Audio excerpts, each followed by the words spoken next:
আমির খান ও তার প্রথম স্ত্রী রীনা দত্তের সম্পর্ক বহু বছর আগে বিচ্ছেদ হলেও তাদের মধ্যে একটি ভালোবাসার সম্পর্ক ছিল এবং তারা একে অপরকে ভালোবেসে বিয়ে করেছিলেন। রীনার সঙ্গে বিয়ের পর প্রথম 2 বছর তাদের বিয়ের খবর গোপন রেখেছিলেন তারা।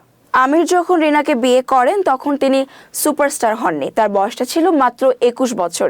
রীনার বয়স তখন ছিল 19 বছর, অর্থাৎ তিনি আমিরের থেকে 2 বছরের ছোট। তবে বর্তমানে নেটিজেনদের মধ্যে অনেকেই দাবি করেছেন যে আমিরের বয়স এখন রীনার থেকে ছোট লাগে। এ সময় কিয়ামত সে কিয়ামত তাক সিনেমার শুটিং করছিলেন আমির, যা ছিল তার প্রথম সিনেমা।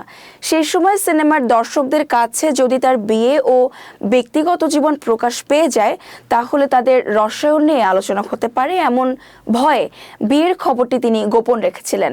তবে পরবর্তীতে আমিরের বোন বিয়ের সম্পর্কে জানতে পারে, আর তারপর পরিবারের অন্য সদস্যরাও জানায়। রীনার বাড়িতে যখন জানানো হয় যে তিনি ভিন্ন ধর্মাবলম্বী এক ব্যক্তিকে বিয়ে করেছেন তখন রীনার বাবা অসুস্থ হয়ে পড়েন এবং হাসপাতালে ভর্তি হতে হয়। সে সময় আমির রীনার পরিবারের পাশে দাঁড়িয়ে তাকে সহায়তা করেন এবং ধীরে ধীরে দত্ত পরিবারের আদরের জামাই হয়ে ওঠেন। রীনা দত্তের সঙ্গে বিচ্ছেদের পর আমির কিরণ রাওকে বিয়ে করেন, তবে সেই বিয়েও কিছু বছর আগে ভেঙে যায়। বিচ্ছেদের পরেও রীনা ও কিরণের সঙ্গে তার সম্পর্ক ভালো রয়েছে।